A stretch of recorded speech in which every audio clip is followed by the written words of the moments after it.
বাহারি রঙের ফুল আর রঙিন কাপড়ে সাজানো হয়েছে বিয়ের আসর। বেনারসি পরে কনেরা এলেন ঘোড়ার গাড়িতে। অন্যদিকে বিলাসবহুল গাড়ির বহর নিয়ে একে একে আগমন বরেদের। লাল গালিচা মারিয়ে তারা উঠলেন বিয়ের মঞ্চে। এই মঞ্চেই বিবাহ বন্ধনে আবদ্ধ হলেন 12 যুগল। বিয়ে আপনার, খরচ আমাদের, এই স্লোগানে শনিবার রংপুর নগরীর একটি কমিউনিটি সেন্টারে অনুষ্ঠিত হয় এই বিয়ে। আয়োজক আলহাজ শামসুল হক ফাউন্ডেশন। ব্যতিক্রমী এই আয়োজনের যাবতীয় খরচ, বিয়ের রেজিস্ট্রেশন ফি, বরকনের পোশাক, সাজসজ্জা, প্রসাধনী, অতিথিদের আপ্যায়ন সবকিছুই বহন করছে এই সংগঠনটি। শর্ত একটাই, নেওয়া যাবে না কোনো যৌতুক, চাওয়া যাবে না অতিরিক্ত কাবিন।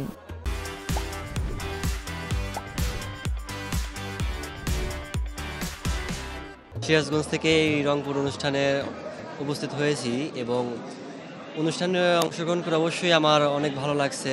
আসলে 3 দিনের বা 2 দিনের যে হানিমুন প্যাকেজটা আমরা পাচ্ছি, এটা সম্ভবত কক্সবাজারেই ওরা প্রোগ্রাম করছে, তাদের সম্পূর্ণ খরচ তাদের। তো এই বিষয়টা আসলে আমাদের খুবই উদ্বুদ্ধ করে এবং কি আনন্দদায়ক। আসলে আমাদের সমাজে বিবাহটা অনেকটাই কঠিন, কিন্তু আলহাজ শামসুল হক ফাউন্ডেশন এই বিবাহটাকে অনেকটাই সহজ করেছেন।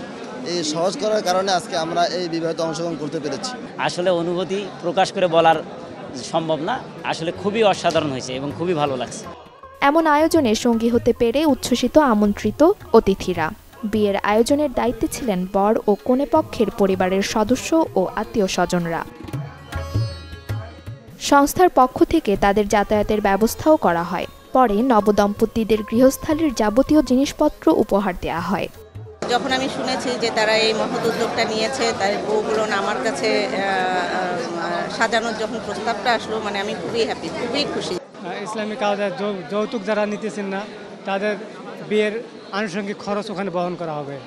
তো ওখানে আমরা যোগাযোগ করে আসলাম, আসলে অত্যন্ত ভালো লাগলো। আলহাজ শামসুল হক ফাউন্ডেশনে অনলাইন করছিল, তাতে ইনশাল্লাহ টিকে গেছে। আমার মেয়ে ওনার সাথে বিবাহ দিলাম বিনা খরচে, কোনো যৌতুকবিহীন দেন মোহর নগদ বুঝিয়ে পায় বিয়ে দেওয়া হয়েছে। মানে সব মিলিয়ে ভালোই হয়েছে আর কি। আমরা ধরেন যে অভাবী মানুষ, যৌতুক দিতে পারি না, বাড়িতে ভালোভাবে বিয়ে হলে হয়তো যৌতুকের ইয়েটা বাড়াইতো, এখানে এটা সুযোগ সুবিধা পাইলাম।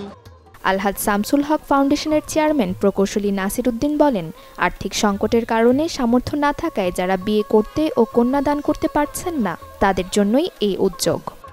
আমরা স্লোগান নিয়েছি, যৌতুককে ঘৃণা করি, সহজলভ্য মোহরানা আদায় করি।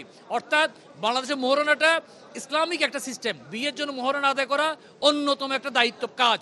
সেই ইসলামিক সিস্টেমটাকে আমরা নিয়ে গিয়েছি লোক দেখানো একটা কাজের মধ্যে। ভবিষ্যৎ পরিকল্পনা একটাই, বাংলাদেশের প্রত্যন্ত অঞ্চল থেকে যৌতুকের কুপ্রথাটা সমূলে বিনাশ করা।